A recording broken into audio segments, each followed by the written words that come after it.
रोज रोज रोज रोज सुरंग खोद रहा है नई नई। इतना ही पानी निकल आया, वो कुआं ऐसा है कि उसमें पानी ऊपर आते ही नहीं। खोदते रोज हैं लोग, लेकिन कुआं भरता नहीं है, खाली रहता। बड़े प्रयास कर रहे हैं लोग, कोई और ही खेल में लग गए।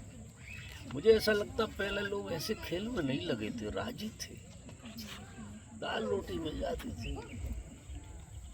अभी ये टीवी ने, इसने उसने सबने इतना सत्यानाश कर दिया कि हमें देखने बहुत कुछ मिल रहा है, तो हम हिप्नोटाइज ज़्यादा हो गए।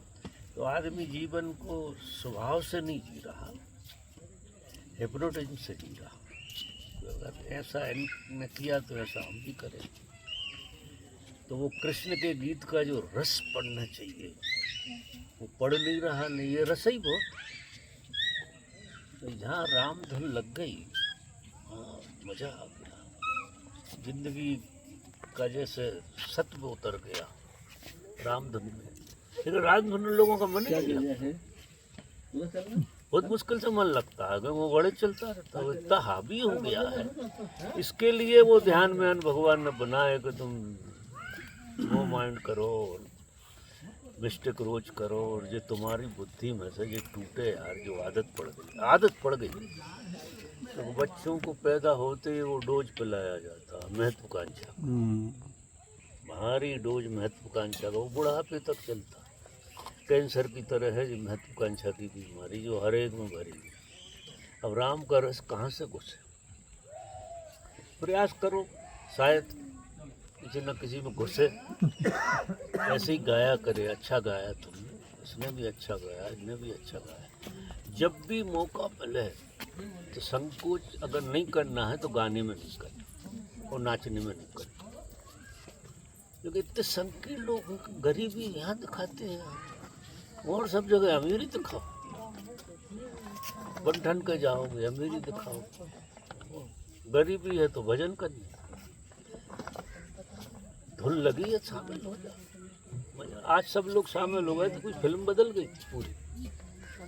कोई गरीब नहीं था आज, आँख उठा के देखा कि एक भी गरीब नहीं है हॉल में, सब अमीरी से भरे हैं, सब नाच रहे हैं, एक माहौल ही अलग बन जाता। अब भी गरीब क्या ब्रेक लगाते रहते हैं बैठे बैठे, अपने आप को अकलमंद। समय हो गया है, समय हो गया है कि ऐसा कुछ समय को देखते हैं और चीजें कुछ एनर्जी को काटते हैं। तो बैठे बैठे क्या कर रहे हैं, अनसन सोचते रहते, तो फिल्म नहीं बनने देते।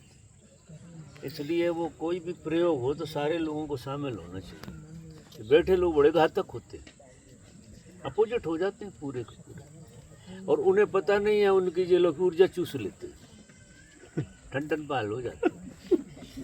जो बैठे होते हैं उनकी ऊर्जा जो गाते हैं वो खींच लेते हैं, क्योंकि जो गा रहा है वो तलहटी बन गया, उसने अहंकार छोड़ दिया। तो तुम्हारा खेल उसमें घुस जाएगा, तो तुम थके से उठोगे और शामिल हो गए तो ताजे उठोगे।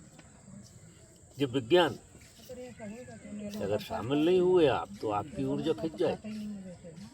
जो कानो कान आपको पता ही नहीं लगेगा कि आप चुस जाओगे, आपको लगेगा यार सब कुछ हो रहा था, मैं तो मर ही रहा था, क्योंकि तुम्हारी ऊर्जा ही कहाँ बची है, सब खींच ली।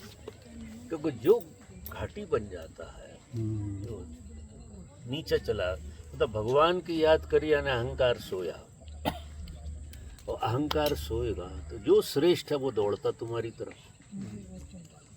बड़ा विज्ञान है जी। श्रेष्ठ जो होता है ना वो आपकी तरफ दौड़ता है, क्योंकि आपने श्रेष्ठ का स्मरण किया, और श्रेष्ठ के स्मरण से श्रेष्ठ पूरी प्रकृति में से आपकी तरफ दौड़ता है। इंतजार ही कर रहा था जैसे। तो हम ही नहीं होते, हम दोष देते हैं कि क्यों नहीं हो रहा है ऐसा। तुम कभी झुके हो, तुमने कभी देखा है मिटना क्या होता है? और जब मिटता है आदमी तो प्रकृति भरती है उसे, श्रेष्ठ से भर देती है, और फिर और नाचो, और भरोगे, फिर और नाचो, और गाओ गीत। और हर एक की छाती में बैठा है जो शुरू ही नहीं करता था। इसलिए तो कराते हैं कि भैया तुम संगल गेटे ही हो जाओ, थोड़ा थोड़ा थोड़ा प्रसाद आ जाए तो चलो।